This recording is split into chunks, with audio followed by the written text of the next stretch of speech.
بسم اللہ الرحمن الرحیم۔ حضرات محترم، میرے بھائی بہنوں اور بیٹیوں، رحمت کا عشرہ مکمل ہو گیا ہے، اب مغفرت کا عشرہ شروع ہو گیا ہے۔ میں اپنے تمام حضرات سے اور بہنوں سے عرض کروں گا کہ اب خدا کے لیے تمام باتوں سے ہٹ کر یہ رمضان شریف کے قیمتی لمحات کو آپ نے قیمتی بنانا ہے۔ آج میں اس کو قیمتی بنانے کے لیے صلاۃ و تسبیح، جس کا احادیث میں ذکر ہے، اس کی فضیلت اور اس کا طریقہ بھی بیان کروں گا۔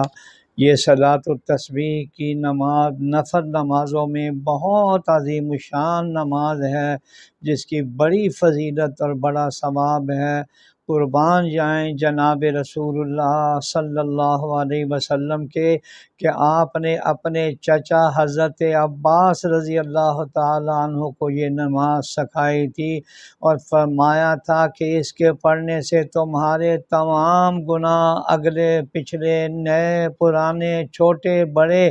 غلطی سے کیے ہوں یا جان بوجھ کر کیے ہوں، چھپ کر کیے ہوں اور کھلم کھلا کیے ہوں، سبھی گناہ اللہ تعالیٰ معاف فرما دیں گے۔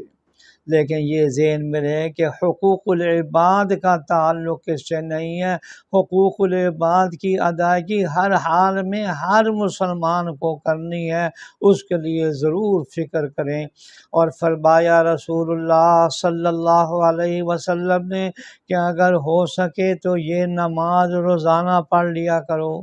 اور اگر نہ ہو سکے تو ہر ہفتے میں ایک بار پڑھ لیا کرو، یہ نہ ہو سکے تو مہینے میں ایک بار پڑھ لیا کرو، یہ بھی نہ ہو سکے تو سال بھر میں ایک دفعہ پڑھ لیا کرو، اور اگر یہ بھی نہ ہو سکے تو کم از کم زندگی بھر میں ایک بار ضرور پڑھ لو۔ اگر کوئی مصائب پریشانی دور کرنے یا کسی حاجت کے لیے پڑھے تو امید ہے کہ اس کو مقصد میں کامیابی ملے گی۔ اب صلاۃ و تسبیح کا طریقہ میں بیان کرتا ہوں، وہ پوری توجہ سے سن لیجئے۔ 4 رکعت نماز کی نیت باندھ کر اللہ اکبر کہہ کر سب سے پہلے سبحانک اللہم،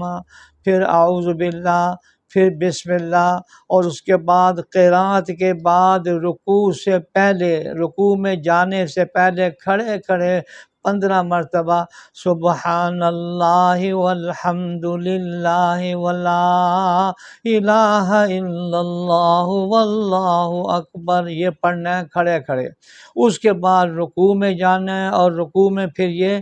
3 مرتبہ سبحان ربی العظیم کہنے کے بعد پھر یہی تسبیح 10 مرتبہ پڑھیں، پھر رکوع سے اٹھیں اور سمع اللہ لمن حمدہ اور ربنا لک الحمد کے بعد قومے میں 10 بار پڑھیں، پھر سجدے میں جا کر سبحان ربی الاعلیٰ 3 بار پڑھنے کے بعد 10 مرتبہ وہی تسبیح پڑھیں، پھر سجدے سے اٹھ کر 10 بار وہی تسبیح پڑھیں، پھر دوسرے سجدے میں اسی طرح 10 مرتبہ پڑھیں، پھر سجدے سے سر اٹھا کر اللہ اکبر کہہ کر بیٹھیں اور 10 مرتبہ پڑھ کر بغیر اللہ اکبر کہے دوسری رکعت کے لیے کھڑا ہو جائے۔